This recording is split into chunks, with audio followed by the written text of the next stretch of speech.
Umelanga namaselo chani ndimadekwane sanibonani KwaZulu-Natal molweni South Africa. Wayislamu alaikum. Sangena ke singasaqalisa uMnyango wezeMpilo KwaZulu-Natal, singena ngayo yonke imisakazo ekhona nje KwaZulu-Natal. Usizwa kamnandi iphimbo lizwa uNtokozo kaMaphisa lapha ku Facebook page uNtokozo Maphisa SA, Facebook page uNtokozo Maphisa SA. Silishaka kamnandi kuhlelo namhlanje siphansi kwaNgcolosi. Ayabona ke sehle sayisawufika edamini elikhulu, idamu leli sinqamlinda wezinhle lapha kade ngibuka ngithi kanti zingaka into ezenzakalayo la, but ngaphambi basithi nje siyaliqala ngicela ukuthi inhloko yoMnyango kubingelele nje. Maqeda sibingelele kuwe, sibingelele kumama weCovid wala eprovince. Umama COVID. Sibingelele kubabukeli nabalaleli bonke bohlelo lethu. Absolutely. Asiphinde futhi sikhuleke Maphisa enkosini yakwaNgcolosi. Absolutely. Sisendaweni yayo sikwaNgcolosi Maphisa ku Ward 9 eThekwini. Awu suka madoda. Ngangathi iThekwini nalo linawo amakhosi kanti. Maningi akhona amakhosi indawo zamakhosi ukuthi nje kuphela khona bafika benza lokho abakwenza kodwa indawo zamakhosi siyabonga kakhulu. Ayike baningi ke abasivakashele namhlanje obacelile HOD ukuthi besilekelele ohlelweni. Ukhona nje nonozosithi vatha kancane ngento ethi iCholera. Angazi ukuthi yini yena namhlanje imnika lezifo lezi ezibulala abantu nje. Yathi mayifika iCovid nimqasha nje ngeviki lokuqala wayegijima nayo wahamba nayo kade ngimncoma ngithi usemuhle lokhu wafika nje neCovid ngiyambona imphethe kahle kodwa ke sibingelele uNjomane kaMgabhi. Sanibona Mr. Maphisa, bona HOD, sibingelele nabalaleli bohlelo. Emakhaya. Cha, hloko yoMnyango usuku sithi fahla sizokwenzani namhlanje la kwaNgcolosi.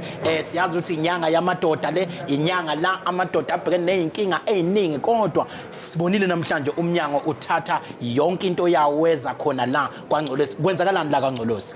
Maphisa asiqale sikhumbuze ababukeli nabalaleli ukuthi uNgqongqoshe wethu KwaZulu-Natal uMagugu Simelane Absolutely. waqala uhlelo alubiza okokuqala ngokuthi isibaya samadoda. Kwabonakala ukuthi lesibaya samadoda umuye endaweni ezamalokishi abasazi isibaya. Absolutely. Kwase kuba nekhosomba lamajita. Lokho kwenza ukuthi bese sigcina sesithi into ekufanele mayenzeke manje ukuthi asibe siya endaweni sikhulume namadoda. Amadoda siwanika ithuba lokuthi ayikhuluma inkinga zawo. Kodwa futhi enye izathu ezenza ukuthi iqalwe lento into ethi ngoba kuvama amadoda umuthi awaye emakliniki ahamba ayoyihlola, ahamba ayobheka uma egula, awavamile ukuthi akhulume amadoda inkinga zawo zonke. Kwase kuthiwa ke lesibaya samadoda siphinde sisetshenziswe ukuthi ngesikhathi kuxoxa namadoda asiphinde futhi siwahlola amadoda ukuthi aphilile yini ngazo zonke izinxa zempilo. Absolutely. Kodwa futhi uzokhumbula ukuvele kwase kunohlelo lokuthi awasokwa amadoda. Kwabonakala ukuthi engathi sekuyagqoza lokusoka. Absolutely. Ngakho ukuthi makwenziwa lelikhosomba noma lesibaya aphinda sokwe namadoda. Kodwa ke manje ngoba nomama phela bayeza ngesinye isikhathi indoda uthola ukuthi kufanele izingezi bese igqutshwa umama nomama bese ibika na inkinga yakhe bese simnika ke nomama akudingayo bese kuba isibhedlela kubantu. Zonke ke lezi zinto ziyenzeka namhlanje ingakho kukhona abasebenzi bezempilo abenza yonke into lokho esithi screening ofune ukuthi alashwe kodwa kukakhulukazi ukuthi kuhlalwe namadoda kuxoxwe ukuthi zikuphi inkinga ngokwe mental health, zikuphi inkinga ngokwe-sexual health, zikuphi inkinga ngokwempilo nje yonkana bese kubonakala ukuthi ixazululo zakhona zithini ukubheka phambili.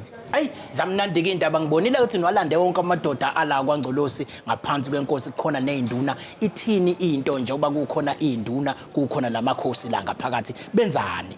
Njengamanje Ntokozo basadingida ukuthi njengoba amadoda ehlala ethana izinkinga ake kubheke ukuthi uma mina ngiwuSandile ngihlele ekhaya uma ngibhekene nezinkinga kusuke ezami ngedwa yini noma nabanye banazo lezi inkinga uma benazo bazilungisa kanjani. So ucotshelelwana ngolwazi ke manje ukuthi ihandlishe kanjani le nkinga. Kubhekwe futhi ukuthi umuntu ethi ingathi khona la kungasayeki kahle khona ngithi makunabantu besifazane kodwa ungazisho kodwa khona la ungayi kahle khona uma umuntu wesilisa uma ungasayi uthola okunye amadola wasaqini amadola wasaqini abasaqini akusahambi kahle igazi manje kufuneka sikhuluma ukuthi kwenziwa njani sisodwa singamadoda kuqina amadoda kuqina amadolo kujabula umama absolutely awukodwa yamnandi indaba yanamhlanje uyazi sihlushwa ukuthi sisemsakazweni ngabe uyibeka nje icaca ukuthi kuqina yini uyabona ukuthi ibhadla yebo kodwa ke kuqine konke kuthambe uyabona ngikhumisa umlaleli igama lohlelo KZNHealthChatDotGov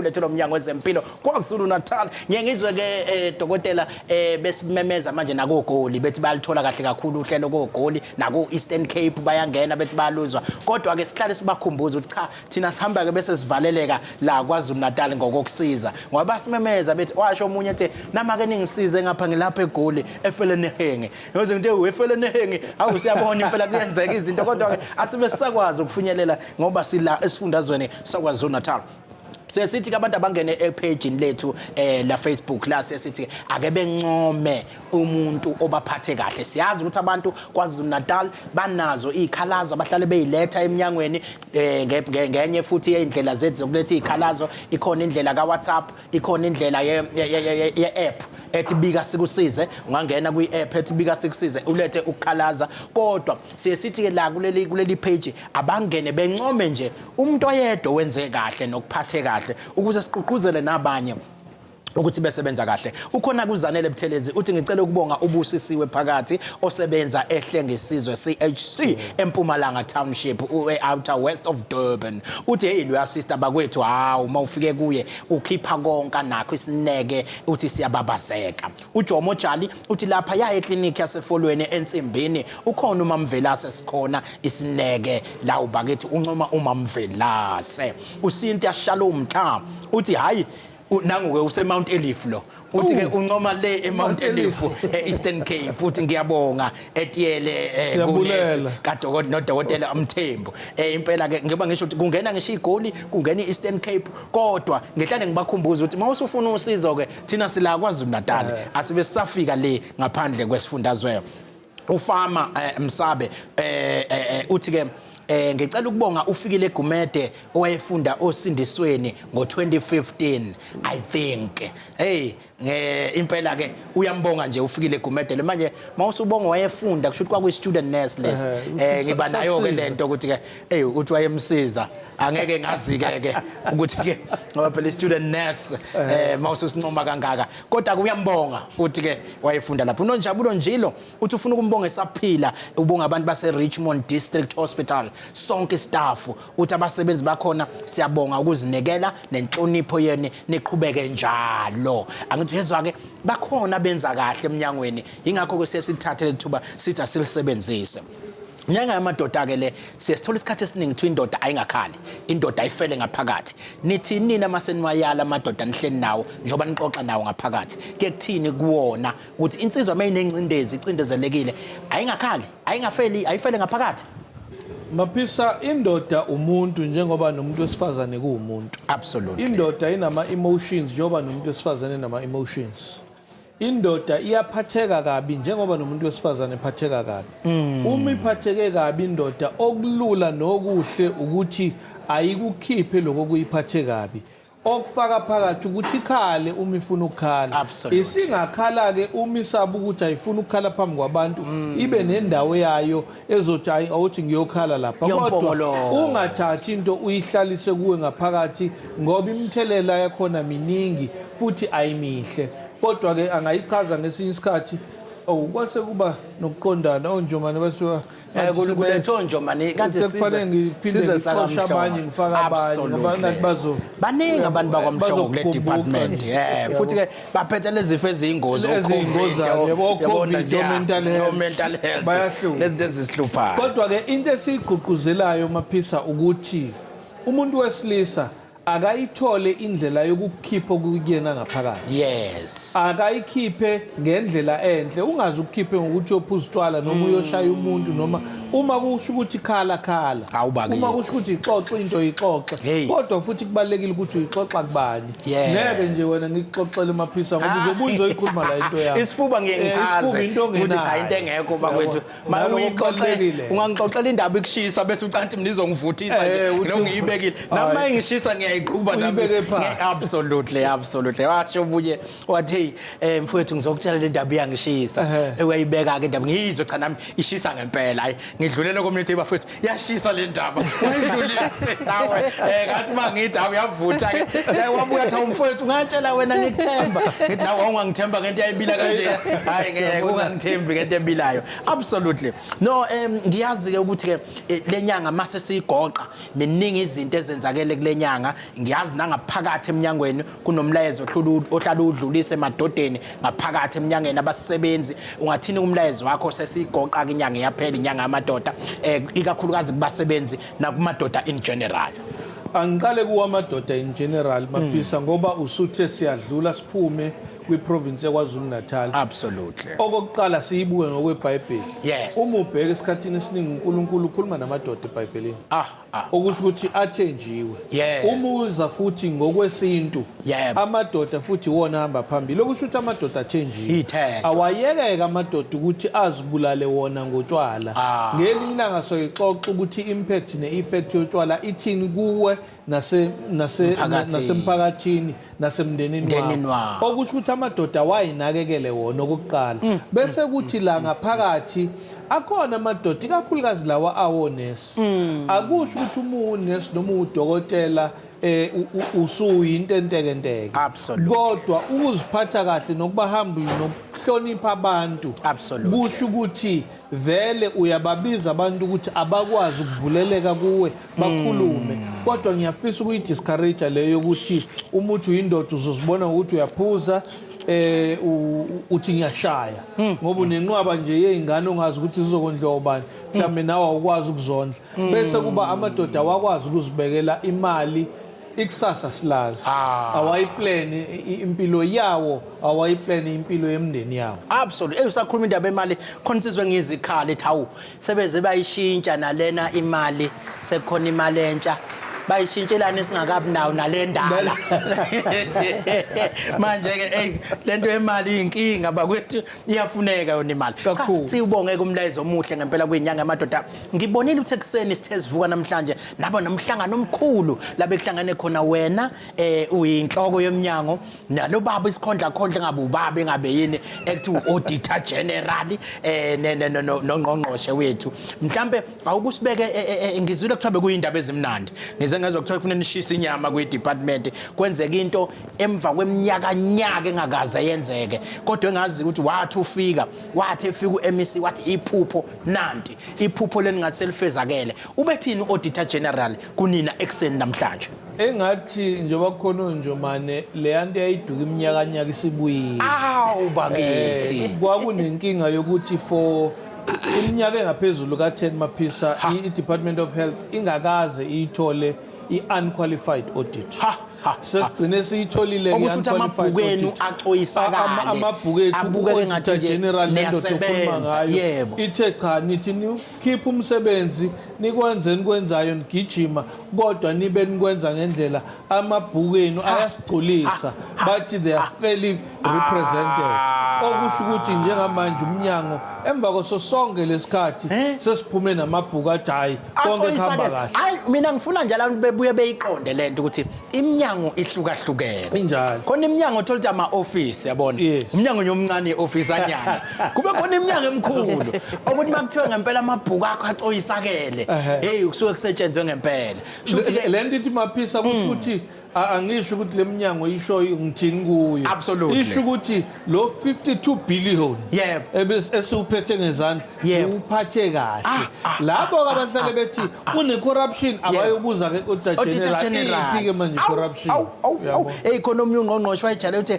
uyofika umphumgodi bese uyambuza ukuthi umuntu ayilishokele lo ubani angifuni ukisho kedwa ayishiwe emsakazweni lento kodwa kodwa isiZulu nje lesi wayethini ke wayethi ufika uyabona umgodi uma usumbili uma yena engawuboni bezohamba naye ungathi kuye lapha kunomgodi uhamba umdonse ngesandla futhi ukuze nihambisane angaze angene nakulomgodi bese umbuza ukuthi unyoko lo absolutely kwakushiwo kanjalo cha impela ke shuthi nizobabuza labathi collaption ukuthi so yabo hayi ke ngoba isemsakazweni ngizoninciphisa leli kodwa ke indaba ezimnandi ke lezi ngempela uMnyango wezeMpilo KwaZulu-Natal uMnyango omkhulu ukuthi ukwazi ukuthi nawo amabhuku awo kuthiwa cha asexoxa into ecishe ihambisane nale mali abayinikiwe amabhuku acoyisakele amabhuku engqinamba ayibangabikho into edinga ushayela ihlombe le ekumele ngabe sishaya iphathi ke manje sikhipha nje izimoto igcwala umgwaqo nama ambulance ambathi wi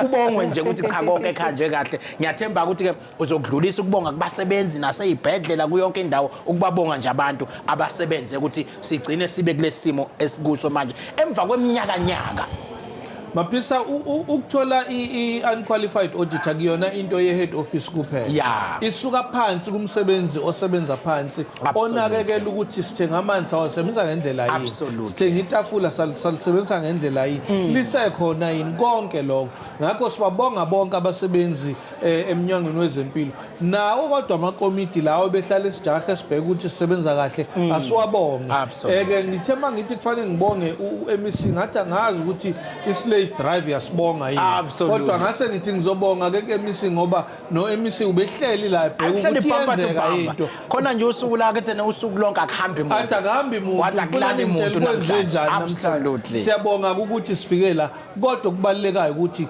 njengoba sesila si-attainile ke lento uma sisebenzisa isingisi asiyi-maintaineke manje na inhloso bathi phela abantu kwenza kahle kunzima ukufika khona kodwa kunzima kakhulu ukuqhubeka ke manje wenze kahle siyathemba ukuthi nizoqhubeka ngoba iswebhu hayi siyeza manje ngaqhubeki slow smile absolutely no asathelele ithuba sibonge kakhulu inhloko yoMnyango ke sigijime ngejubane siye lapha ya kunjomane kaMgabhi sazosixoxisa ke uBabongile Mhlongo esixoxele indaba yokuthi ke sike sezwe ngendaba COVID isikhathi eside not COVID i-Cholera isikhathi eside kuthiwa isifikile kwase kuzothi mase kuthiwa isifikile kwanesikhathi la sekuthiwa khona ke no isesegoli kuphela sithe siyezwa gwiqi ngathi kunama developments ke sizwe emenyezelwa ungqongqoshe omkhulu ngeviki edlule siyafisa ukuthi mhlambe usithathe usibeke esithombeni nje manamgabhu ukuthi ke ithini into manje ye-Cholera kuvelaphi lokho sekuvela sibe abantu abethukile yini esifundazweni noma nje singathuki kangako sibe abantu abayibambile ithini into ye-Cholera kodwa ke awuqala usitshela ukuthi ke ubani wakabani wenzani eMnyangweni ngibingelele kakhulu Mr Mapisa ngibingelele nabalalele emakhaya mina ngibabongile Mhlongo ngibhekele nalezifo ezithelelanayo oCholera nabo COVID nje yonke into esifo ekuthiwa communicable ngesingisi yes iKZN since ngoba iCholera siqale ukuba neCholera in the country ngoFebruary asikaze ke thina sibe nayo icase until last week sinayo icase yokuqala esirecordile as KZN kodwa le case asinayo akuyona icase esingaze sithi ikutholela eKZN ukugula futhi icase ayikutholile eSouth Africa ukugula icase isuka ePakistan igule after 10 days ifikile ePakistan ngoba iqale ukugula iqalwe isisu nokuphalaza isePakistan ithe fika la eKZN eKing Shaka yabe ivela isigula nje sekufanele esibhedlela okay shuthi umuntu obevela ngaphandle wafika nayo iCholera nasenimbamba engakanyakazi kakhulu sambambe engakanyakazi futhi naye wasiza ngoba uzisolile nayo ukuthi hayi ingathi ikhona into engahambi kahle washeshe waye esibhedlela nathi sabayifika esibhedlela ama health workers nawo ayisola ukuthi ingathi iCholera le ayitesta futhi akwazi ukuyimanage ngoba leyo case leyo ikwazela ukuhlala u5 days, after 5 days ya dischargewa, so ikahle nje iphilile futhi akunabo abanye abantu esibatholile. Okay, okusho ukuthi ke la isifundazweni sisaphephile, amaphaphu phansi, abantu bengatatazeli, kodwa ke beqhubeke nokuyigada. Mhlambe ke awusiphe izimpawu zayo ukuze bezokhumbula abanye, ngoba ngiyakhumbula ufikile eqaleni wamemezela ukuthi ke sesiyacela abantu bakaZulu-Natali mayezwa ukuthi ukhishwa isisu angathathi ngokuthi isisu esinomali, aphuthume ngaseklinikhi noma emtholampilo ukuthi akwazi ukuthi ayo-checkwa ukuthi akusiyona ni i-Cholera. Awusiphe ke izimpawu zayo i-Cholera le. I-Cholera isisu kakhulu, ukukhishwa isisu, ukuphalaza, kodwa abanye abantu abaphalazi. Ungaphalazi ungasho ukuthi unesisu, hayi inyongo, ngizophinde ngiyiphinde indaba yenyongo, ngoba siyayazi ukuthi abantu bayiphethwe isisu uthi unenyongo.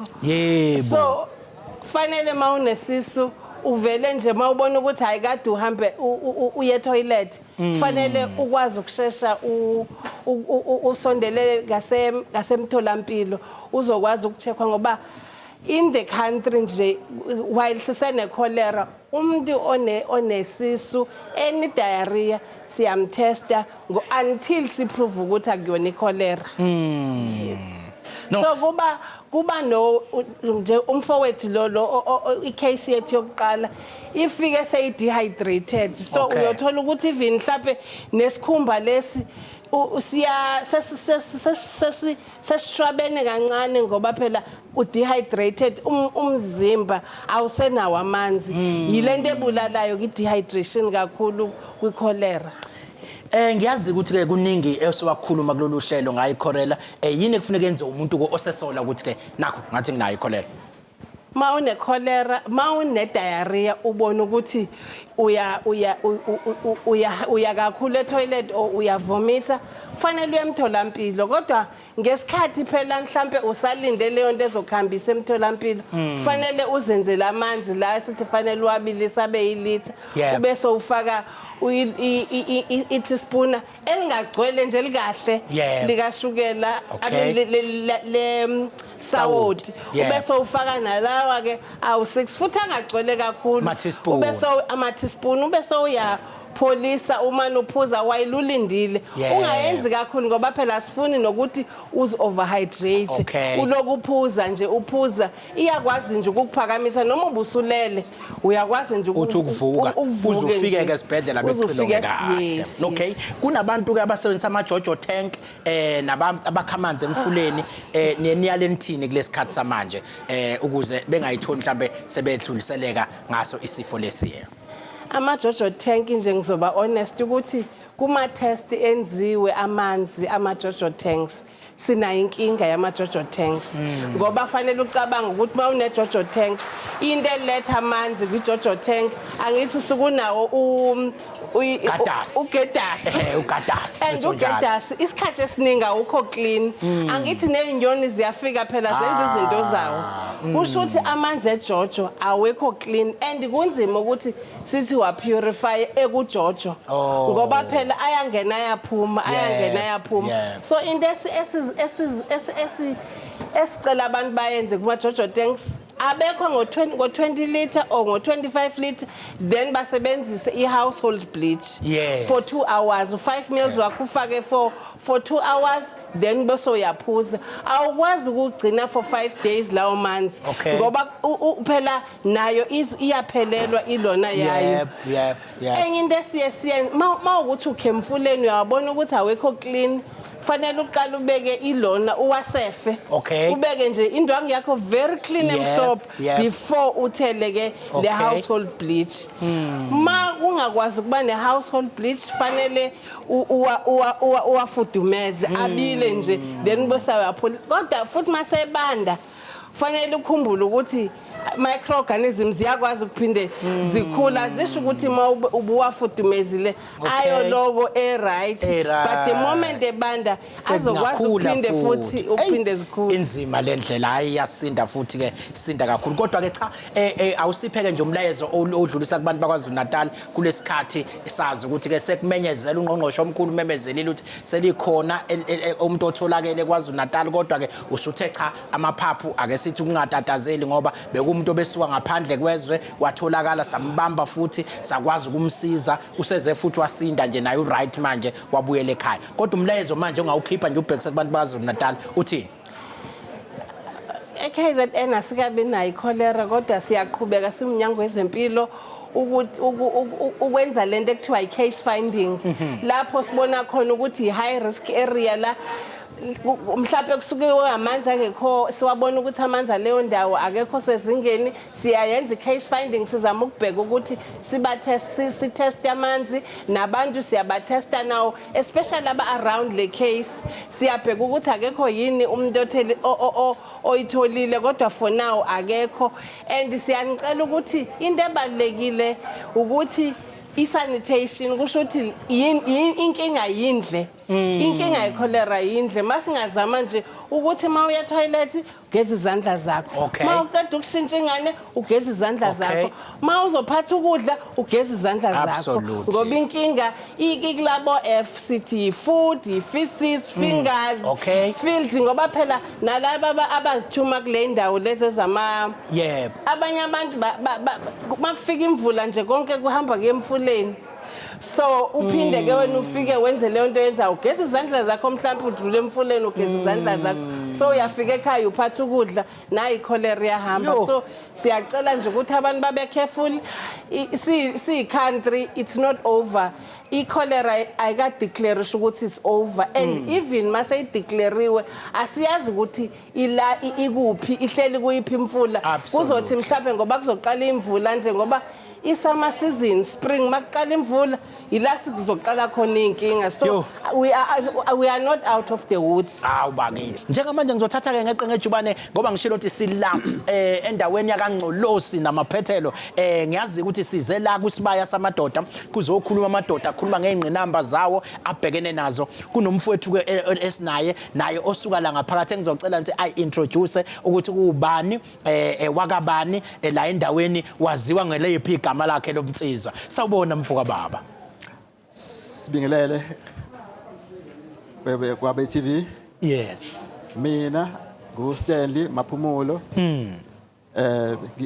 ngizalwele khona la kaNgcolosi ngakhulela khona ngafunda khona ngasebenza khona futhi awuzwa ke umtsinto kuyimilela lapha yebo kunjalo ngokwazi kwakho kwenziwani la namhlanje ngoba kuhlangane la ihholo kwaNgcolosi namhlanje sizoqwashiswa la ukuthi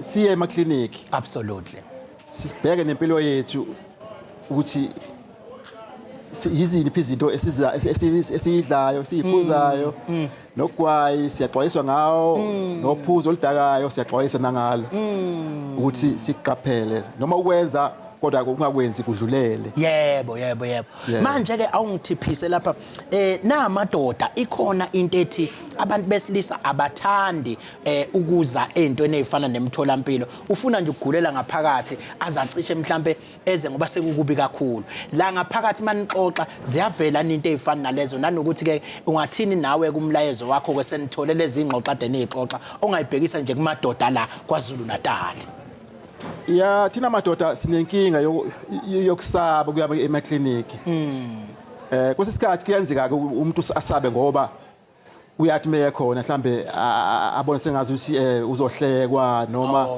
kanjani izinto enjalo nje kanti kubalekile ukuya ekliniki uyoyihlola nje ukuthi impilo yakhe ihamba kanjani absolutely mina nje ngomaphumulo nje every 6 months ngihlala ngine medical aid ngiyacheckwa nje igazi kudosa igazi isifo enginaso iBP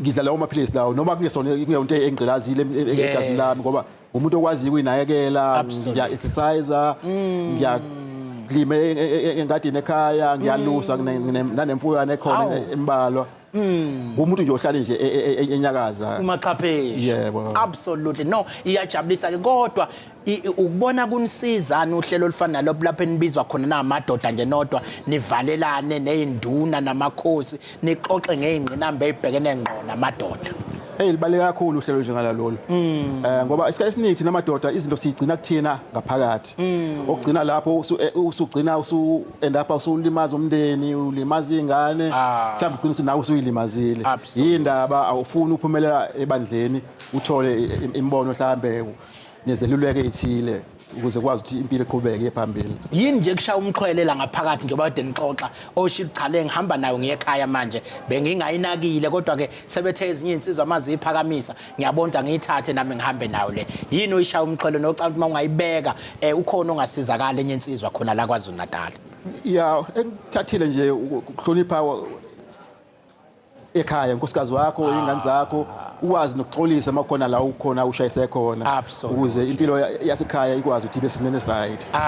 Hey kuthiwa sixoliseni singamadoda sesijabule emasothola abantu okuyibona bazi kangcono ngomqondo nokusebenza komqondo inyanga abantu besilisa abahlale beqilazekile kuthiwa abangenzi ukuthi abenze ukuthi bese uthola kwesinye isikhathi omunye uzalwe ashaye omunye umuntu wesifazane abanye abanawo lento kuthiwa anger management abakwazi bengenza kanjani kodwa ngaphambi kwasiliqala udaba ngicela uyi-introduce ukuthi ubani wenzani eMnyangweni wezeMpilo KwaZulu-Natal. Ngiyabonga mfoka amaphisa. Absolutely. Ngibingelela bonke ababukeli nabalaleli. Absolutely. uDkt. Sibusiso Mhlongo lo njengoba usoshilo. Unjomane kaMgaphi. Dr. Pixley Isaka Seme. Yes. Memorial Hospital uMnyangweni kwezengqondo. Track clinical psychology. Awuzwa ke shuthi sixoxa nomuntu okahle ngoba uzokwazi ukusitshela usikhenikele ukuthi iyini lento ezinkinga ezisiwezila emqondweni kodwa ngaphambi kuba siqhubeke ake ngithathe nangu Sithembile Khoza weSithembile usemoyeni sawubona. Yebo sakubona. Unjani wesithi? Ngiyaphila. Absolutely. Ithini kwakho ukuphawula noma umbuzo? Ngicela ukubuza la ukuthi ngabe i-digital outcome ayi abadelwa yini ebangwa yini? Ama-ulcer lawa ngaphansi ama-genital ulcers. Oh, genital ulcers abangwa yini? Okay. Cha ngizocela uDokotela ngoba besimlethele lunye udaba mayekwazi ukuphendula kafishane somcela siphendule kodwa ama-ulcer vele besizokhuluma ngawo ngeviki elizayo ngizocela ukuthi lo mbuzo wakho usugodlele iviki elizayo siwaphendule kahle ngeviki elizayo dadewethu.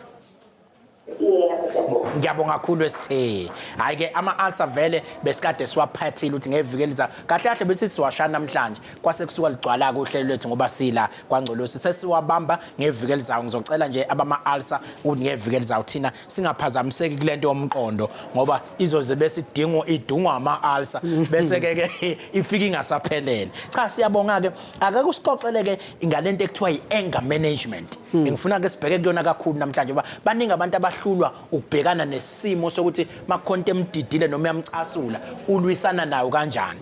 Ngicela ukusathu iyini anger nje management. Ake ngiqale ngichaze njengoba ngesizulu ngizosho ngithi nje intukuthelo. Intukuthelo awusuka madoda. Ngoba abantu bayaphambanisa ulaka nentukuthelo. Sebanalo ulaka vele. Ulaka phela ubaba nje wayazi ukuthi unolaka ubaba. Intukuthelo yona lesibiza ngesingisi ithi i-anger. Okay. Bese sithi ke intukuthelo ilawulwa kanjani? Asilaphi kodwa siyayilawula. So silawula kanjani iqala? Silawula ngokuthi ngiqale ngazi ukuthi ngizizwa kanjani. Absolutely. Sithi ngesingisi you identify yini engizwayo. Yebo. Oqala okwesibili acknowledge uyavuma. Ukhona ukuthi umuntu noma ethukuthela athi umuntu angithukuthele mina. Ilapho ke ngiye ngisho khona ukuthi asikwazi ukufika kwi-management ye-anger kuyilawula. Ungaqalanga wakwazi ukuthi ngiphethwe yini wakuvuma futhi ukuthi kunento ilukuluke likhona kumina bese isigaba sesithathu ke kube ukuthi ngiyayilawula. So kuqala lapho ke qala uzofika lento kushuthi ke ngamanye amazwi anger management indlela oyenzayo yokulawula intukuthelo osukunayo esingathi ke kuba nohlelo lwenziwayo nendlela ezenzekalayo. Absolutely. Yingakho uzokuthiwa khona anger management strategies nani kodwa sifuna siqale sihlukanise ukuthi inhloboni yentukuthelo esikhuluma ngayo. Okay. Ngoba khona into ekuthiwa i-passive aggression intukuthelo le ebonakala ngathi ithule. Okay. Bese kuba khona le kuthiwa yi-physical aggression, intukuthela le eyodlambedlu. Okay. Bese kuba khona kuthiwa yi-assertive. Oh yeah. Enga intukuthelo la uthola ukuthi umuntu uyafika ngempela asho ukuthi ungonile ngalokho nalokho ubona ukuthi uyavevezela kodwa uyakhuluma lo muntu. So ilapho ke ngithi ke uma umuntu esekwazile ukuhlukanisa lezo zinto ila ukwazi khona ukuyilawula ukuthi intukuthelo enginayo yini lelu hlobo lola angidile nalo kanje. Indlela yokudila ngayo ke intukuthelo zihlukene. Sithi thina uma uzuthola usentukuthelweni isuka kakhulukazi ilawulwa ingqondo. Okay. Okokuqala idalwa ukuthi uma nginomuntu intukuthelo idalwa ukuthi usuku ubhekane nesimo noma umuntu ocabanga ukuthi into ayenzile ikuhlukumezile. Angifuthi ngisho lapho uyacabanga. Okay. Uyacabanga ukuthi lento ingihlukumezile okungenzeka ukuthi akunjalo. Absolutely. Noma isimo ocabanga ukuthi sikuhlukumezile kanti mhlambe asinjalo. Ayike ngicela ukuthi uyibambe lapho sizoyiqhubha ungayikhohlwa la uyivale khona ngoba ngifuna ukufaka undaba ezitha usekhona sikwazi ukumisa inkosi yangena undaba ezitha sithi ukuthi kodwa engena undaba ezitha ngicela ukuthatha nangu Sakhile Mdlentshe empangeni. Wesakhile uyaphilana mfowethu? Ngiyaphila ngezona. Usemoyeni ke manje kuthini ukuphawula kwakho? Ngiyathokoza kakhulu angibonga nje kade ngilalele ukukhulunywa la emsakazweni kuyingona FM. Ngisithokoza kakhulu into uMnyango uyasondela kubantu ukuze usiqwashisa ukuthi ikuphi esikwenzayo ukuthi mhlawumbe uvela ikhona abakufika ngezwe nje ukuthi ukhona bese sethunakelwa abantu kuyilahlo ukukhulu ukusheshsha ukuthi right. Ngibonge kakhulu eMnyangweni ukuthi usincede ukuthi usondele sikwazi ukusilela nogogo nomkhulu emakhaya. Siyabonga emadletsheni. Yeah, absolutely. Ayike uyezwa nje insizwa ingene iyancoma Nkosi yami uthi cha lolu hlelo liyayiletha ngempela into le ayefise ukuyizwa mawukuthi uthola ithuba. Ngicela ukuya lapha ku Facebook page ngithathe futhi abambalwa nje abancomayo ngoba phela akwandelwe bani ukunconywa bakwethu. Ungenile lapha uNozipho Nozi uthi ngidlulisa ukubonga kunesi Phoseka eBethesda Clinic uBombo Hospital bekade esivakashele ngeweekend ngesimo sempilo koyedwa wala ekhaya uyafika abavakashele emakhaya okuyindaba ke ezimnandi lezo ngokusho kwakhe uNozipho Nozi. Ngaphakathi ke la emsakazweni njengamanje ke sesinayo Nkosi yami inkosi yesizwe engizocela ngokukhulu ukuyithoba ikuyashathi izongifaka isagila ngiyibuze ngigade manje ke ngizobuza ngigade mangibuza ngoba manje ngifaka isagila kusho ukuthi ke kuyophela lona uhlelo lolu so ufuna siliprotect uhlelo ukuthi lungapheli ndaba ezitha asibingelele Nkosini yesizwe. Siyavuma. Siyibona sila kwaNgcolosi namhlanje siUMnyango wezeMpilo ngokubambisana nobukhosi induna zala kwaNgcolosi nenkosi yakhona la kaNgcolosi. Ngabe ke yini ezokwenziwa namhlanje masithola nje ngephimbo lenkosi? Namhlanje sizokwethula empeleni ngokusemthethweni igumbi lamadoda. Kubonakala ukuthi inkinga ziningi emphakathini nasesizweni nasemndenini. Ingqinamba esibonayo uma sithi siyabheka. Absolutely. Amadoda awaye eclinic, awaye ephedlela. Ayaqinisela amadoda.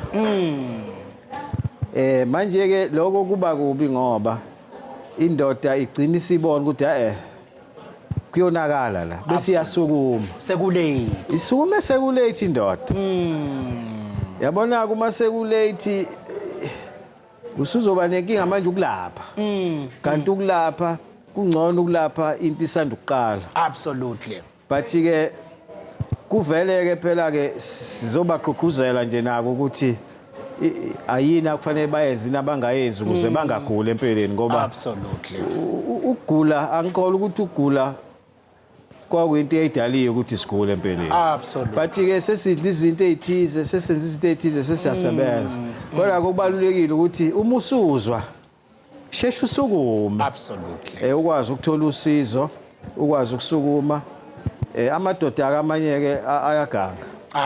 Indoda ithi noma ibona ukuthi akuyabheda. Yebo. iqinisele indoda kanti manje yabo ngaze kujwaphuka impela kuhlukane nqamuke manje absolutely cha anginqabula undaba ezithi ngisacela ukuthatha nje kancane nangosizwe emlaba emoyeni sizwe emlaba usemoyeni Ngibingelela msakazi ukuthi kanjani babo bonke ngibingelela nawe uyathandeka Siyabonga kakhulu mbatha mkonke yami asibingelele kufanele emakhaya asibonge kakhulu ungqongqoshe bengivule lapho umsakazo inguna FM 89.0 absolutely ungqongqoshe eqwashisa ngeCholera yes ngithola umathikana lapho kodini samlaba esongwana baba siyabonga kakhulu ungqongqoshe nakwenzile ukuqwashisa ukulekelela ukwakha lokho siyabonga kakhulu baba ungqongqoshe siyabonga bemlalele kumsakazi kuthiwa inguna siyabonga kakhulu mphathi wami ume njalo nathi siyabonga ngapha siyabonga baba absolutely yezwa abantu bakwaZulu-Natal bajabule ukuba bathi siletha lezi zinto ezibathintayo sibalethela amakhosi ngiyazi ke inkosi yesizwe ukuthi ke la ngaphakathi kuneyingxoxo eziningi esenibe nazo athina amadoda la ngaphakathi akhala ngani amadoda noma ngifike saqala enkantolo kodwa ke basichaza chazelile izinto ezithize yabona khona lento enhlonipho ayakhala amadoda kodwa ke ngicabanga ukuthi lokho kwenziwa into eziningi kwezinye izinto eziningi yiko lokho ukuthi hayi ungasebenzi kwamadoda bakithi hayi kusidalela inkinga eziningi ngoba indoda iyahluleka ukwenza izinto besithatheka kancane nayo nje uthola ukuthi yesaba nje yabona nama drugs ke absolutely khona ingane engalungile nje zidla ama drugs bese uthola ukuthi enye indoda yakhala nje ukuthi ishawa ingane yayo awubake idlazo lelo idlazo lelo umzali wakho umshaya kanjani yabona but ke sesiyakuthola lokho ikona ke okunye besizokukhuza absolutely namaphoyisa khona athazolekelela ayabopha amaphoyisa kodwa kube khona inseka phela ukuthi awusumbopha ngempela awubakithi yabona kodwa ke kufuneka sixoxe lokho ukuthi ngempela kufuneka uma kulungiswa enye into ilungiswa kahle enye into kufuneka ilungiswe ngezidlozana ukuze ubone ucha ubuwrong nje wenza into wrong ayivumelekile emphakathini kwathiwa nje ukutitinywa ukutitinywe nje absolutely cha manixoxa namadoda la ngaphathi ayabhoboka kodwa noma mhlambe kusakhona ingqinamba lapha nalapha akhululekile amadoda ngoba sibukile lento ukuthi hawu uqale kwangathi wonke umuntu kanti kwaqale ukuthi amadoda hey ngiyibuka lento ngithi ukhona wonke umuntu la kuzokonakala yabona umuntu onomalokazana ola uzosaba manje ukuthi akhuluma absolutely lokuyetendeni elithize bese saba ayokazana mhlawumbe ukhona ubhobhile lapho uyaqalaza ekhoneni ukuthi ufuna ukubona ubaba zali ukuthi uyangakuphi absolutely no siyabonga Nkosi yami ukuthi inkosi yesizwe ithathele lithu ukuthi ke inakekele isizwe yasondeza noMnyango wezeMpilo ukuthi awusondele kuzokhulunywa namadoda kuyinyanga yamadoda mhlawumbe umlezo nje umfishane iminute lilodwa isikhathi singasekho kuthina ongawudlulisa emadodeni nje akwaZulu-Natal wonke amadoda ngicela ibambe iqine ngithe ngikhuluma la ngathi umsebenzi wethu sonke njengoba sila ukuthi sizame kuyona yonke imikhakha absolutely ukuthi senze namhlanje libe ngcono kunezolo ikusasa libe ngcono kunamhlanje absolutely yabona ke bengiwabophela ogodweni kodwa mhlawumbe wona awabonanga ngoba kusikuthi indoda usuku nosuku kufuneka ibheke ukuthi izolo bengenzeni namhlanje liyashona ilanga kusasa ngizokwenza njani indoda iplan impilo le iyodwa absolutely impilo iyodwa ayifani nemoto ohamba uyothenga amaparts impilo iyodwa nje uma ifikile hayi siyabonga kakhulu enkosini yesizwe sithathele ithuba sikwazi ukukhuluma siyazi nesayiqhubha ingxoxo ngaphakathi sikhulule ukuze uzokwazi ukuthi ke uyoxoxa nabantu besizwe lapha ngaphakathi siyabonga njengamanje ngizogijima ngejubane ke sisakhulula inkosi yesizwe ngiye lapha ya kuyi Facebook page yethu ngiye kuSanemsane uSanemsane uthi danko ku sister Jiyane osebenza ophondweni clinic ave ephathana kahle shem God bless you sister Jiyane ophondweni clinic kukhala uSanemsane sinodokotela ke la njomane kaMgabhi umuntu okwazi ukuxukuza umqondo mawuhleli naye awuxukuza uzawuqondise makuthi ubusuqala ukutsheka udokotela wethu ke olapha ya ePixley kaIsaka Seme isibhedlela sethu esishaceke ube sasithatha ke sase sithi nje sicela ukuhlonipha inkosi ukuthi singayimisi isikhathi eside sase ubusasithatha ke usibeka ukuthi ke kuneyinhlobo ezihlukahlukene engayibona ngani ke wena uthi ke ngila mina kulesi sigaba awusiphinde ke usithathe through ngicabanga ukuthi njengoba ngishilo ngathi kuqala ufanele kusemqondweni wakho ufanele uzazi ukuthi yini engiphathe kabe kwenziwa yini ngiphatheke kabe absolutely kakhulukazi abantu besilisa baba nalento ye-physical aggression kakhulu la uthola ukuthi kuba nelukuluku lokusebenzisa kakhulukazi isandla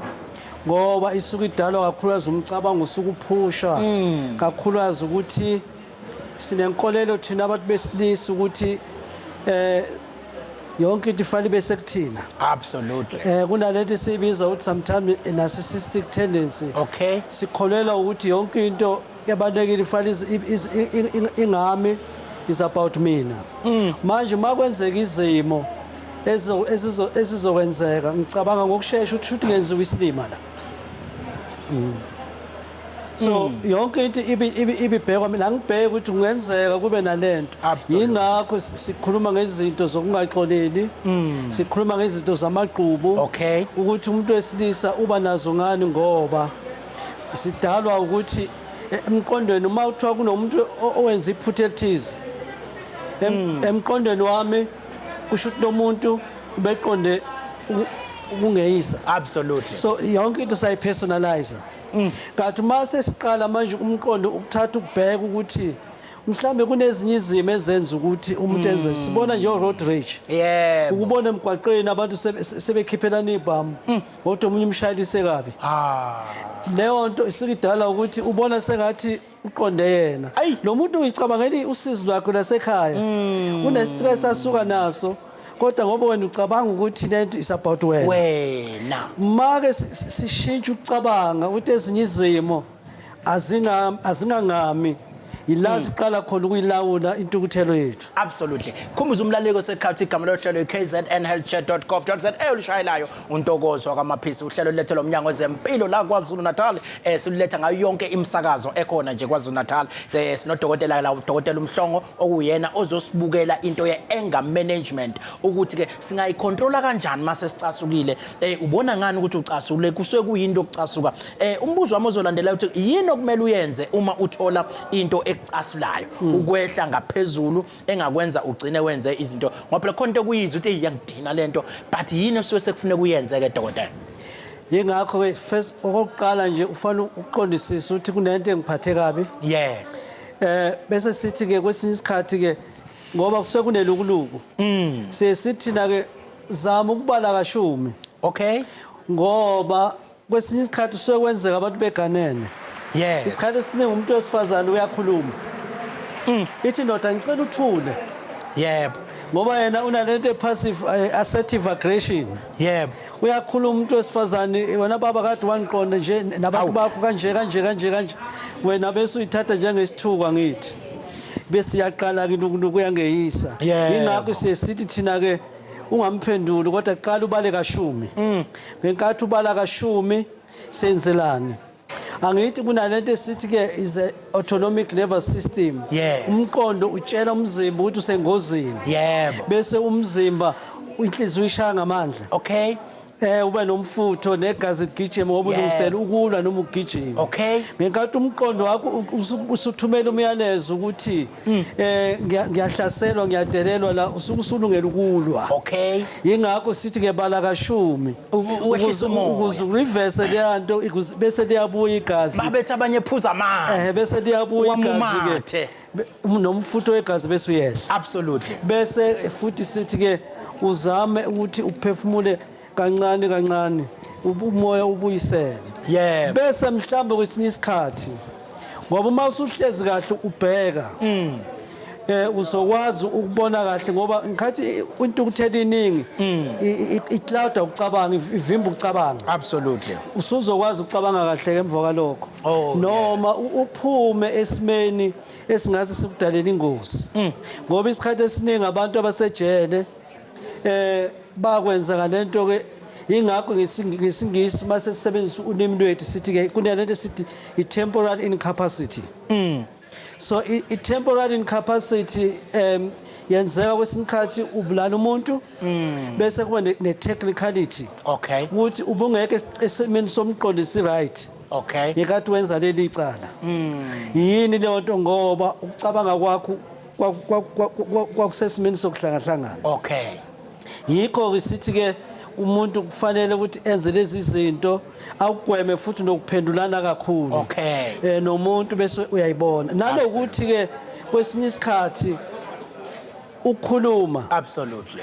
Ukuthi yazi lento iyangilimaza engqondweni yangicasula noma sengizocasuka. Okay. Ngenkathi usho njalo lento sibiza ukuthi ke ngolimi lwethu biofeedback. Okay. Uziphendula wena uzitshela wena ulungisa futhi nani nesimo sakho sempilo. Yes. Okay. Mhlambe ke omunye uzothi ufuna iscenario ke manje. Khona insizwa njengamanje ethe iyafika engabevula ifone yentombi kaNkosikazi noma yentombi yayo noma kaphathini wayo ithola ukuthi hawu kunomuntu aphilisana nayo. Omunye umbambo oqotsheni ekhaya umuntu aphilisana nayo. Kuleso simo leso yini oqale kufuneka uyenze mawukuthi usuthola ukuthi kunento ekuhlukumeza ngokomqondo ngalendlela ukuthi ke uyahluleka kuyibamba ufuna ukulwa ufuna ukubulala noma ufuna ukuyibulala yini oqale kufuneka uyenze mawunesimo esingaphezulu njengaso lesengesibekayo. Ila ke emqondweni wakho uqala esikhuluma ila ukulawula kwentukuthelo kufuneka khona ngoba kokuqala ufuna ukubheka ukuthi yini eyenzakalayo kwesinye isikhathi ufuna uthole uqala ukuthi yenzeka kanjani ngoba kuyakusiza ukuze ulawule indlela yokucabanga ngani ngesimo ngoba sithe intukuthelo idalwa ukuthi emqondweni wami ngisho ukuthi nomuntu wesifazane kusho ukuthi ubeqonda ukungeyisa. Absolutely. Emqondweni wami mhlawumbe ubeqonda ukubukisa ngami. Bese uthi wena umuntu wesilisa mawuthola ifonini bese uthi emqondweni wakho cha mhlawumbe kunesinye isizathu la. Absolutely. Salento. Yes. Mhlawumbe ngiqale ngifune sona. Yeah. Ungasheshe ugijima. Ufuna ukulwa.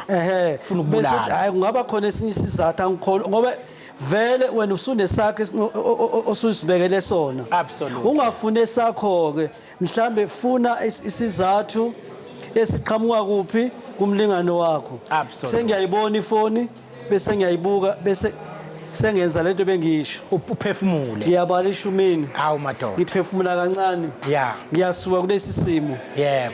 Ngiyasebese ngiyosho ukuthi ingqondweni yami ke manje ngicasukile.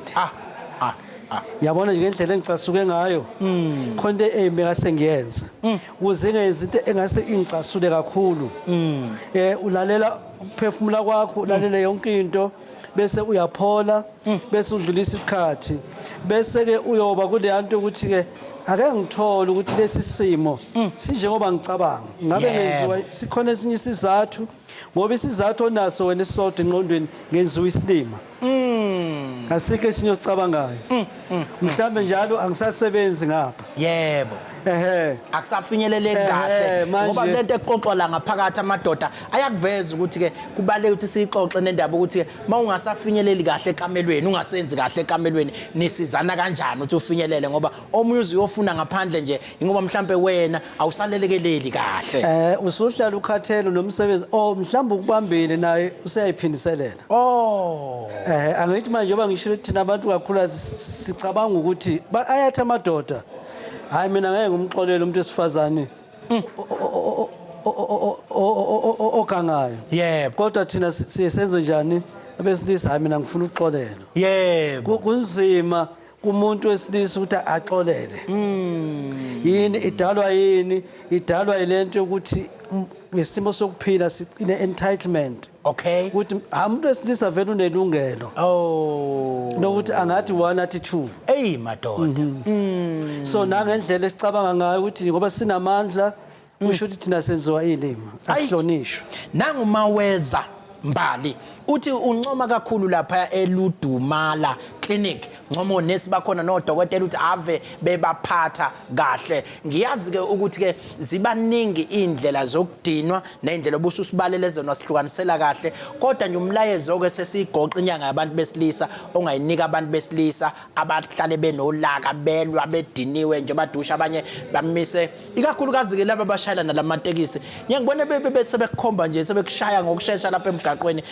ngingasho ukuthi ngiyacwasa njalo kodwa ke ngiyengibone nama ngishayela bayashesha ukudinwa nabo futhi ungathini umlayezo ongawudlulisa kubantu emgaqweni bengaphethene kahle nakubantu nje in general besilisa ukuthi abantu besilisa inyanga abantu besilisa siyayigoqa na umlayezo siubheksekini ngicabanga ukuthi msakazi into kakhulukazi khona into abayibiza ngokuthi empathy ngesingisi absolutely ukuyithatha uyibeke ezicathulweni thina abantu besilisa siyehluleka ukugqumula sami isicathula ngiqoke somunye akwazi uhlale phansi ucabanga ukuthi umama wekhaya konje uzizwa kanjani absolutely thina bathi sinalento ukuthi njalo nginalento ukuthi mina ngizizwa kanjani is about me nanokuthi ngizokwenza umzekelo abantu abesilisa kakhulu babhekane nesimo sokungasebenzi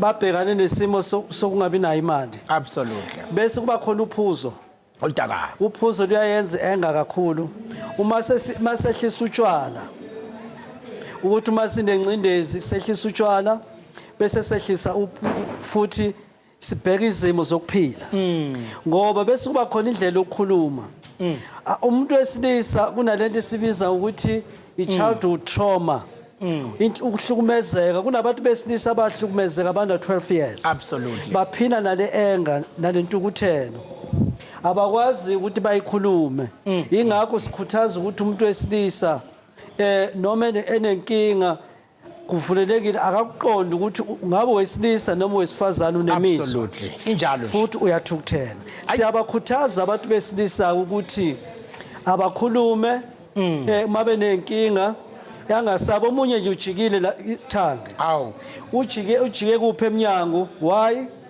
ngathi mina akangene ushonele umntwana and uyabona ukuthi lento imphathe kabi bakithi kodwa ngoba ucabanga ukuthi uma ekhuluma lento akacabanga ukuthi ukukhuluma kwayo kuzomsiza ucabanga ukuthi mhlambe ienga yona izomenza aphone noma utshwala buzompholisa asikhulumeni samadoda absolutely cha siyabonga kakhulu siyothatha leli thuba ke njengamanje sisale sesiwela ngejubane isikhathi esingasekho ngakuthina sithola insizwa la esencane ethole leli thuba ukuthi makunesibaya samadoda la kwaNgcolosi yathi ayisebenzise leli thuba izosoka awusitshela ukuthi ubani igama lakho wakabani Nkosi khona waMhlongo ukhulumele phezulu Njomani hayi uhlelo lwaNjomani ke namhlanje bonke abantu abangenayo oMhlongo Nkosi khona kwaMhlongo wakuphi Njomani ngisuke esikhehleni ngasentongeni esikhehleni khona la kwaNgcolosi cha ikuphi esikhehleni kusezantsi ezantsi awusuke yabona manje ezantsi manje inzantsi la ngilazi nokuthi lingakuphi kodwa ke isezantsi njengoba besho nje cha mfana awusithatha usibeke ubuzokwenzana wena la namhlanje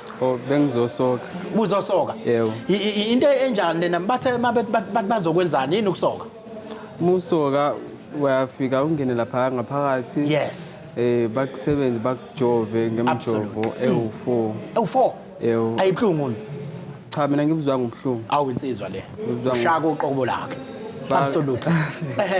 Basebenzini ke. babeqeda ukungijova bangilalisa bathi angibheke phezulu Awusuka amadoda. bangibamba ngeyikere ezu4 Ikere? Awukodwa nkulu. amaside o4 Yebo.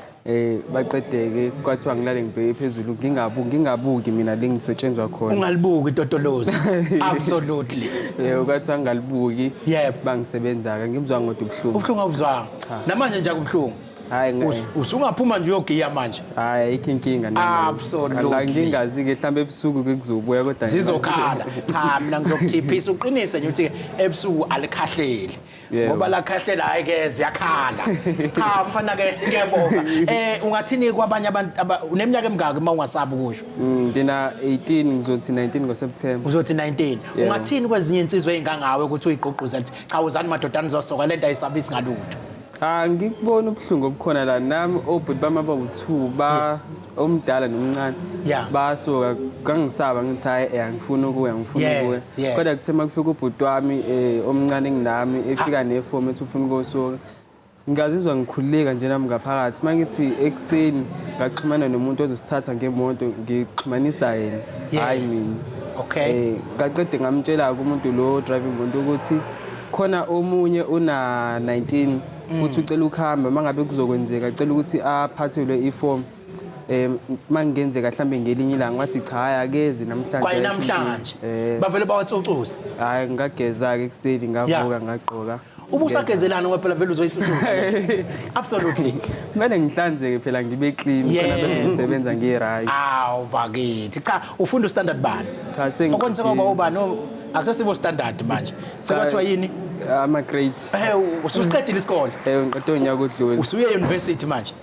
kwamanje ngisahleli okwamanje okay ngisayihlalela usayihlalela kodwa ke cha hamba ngoba awusenalo ijwabu hamba uyofunda ke manje uqhubeke university cha insizwa ke lesencane yakamhlongo eqeda ukusokwa njengamanje njoba sihambela indawo yaKaNgcolosi sinesibasa amadoda kuzohlala namadoda kubonisane ngeenkinga zamadoda sizile kodokotela abahlukahlukene bafikile bakwethu basibeke esithombeni ngendaba ethinta inkinga zamadoda sayigxila kuzona sahlala kulolu hlelo isikhathi siyasibulala ke bakwethu akuvaleliswa siye sithi nje kulungile ke phaya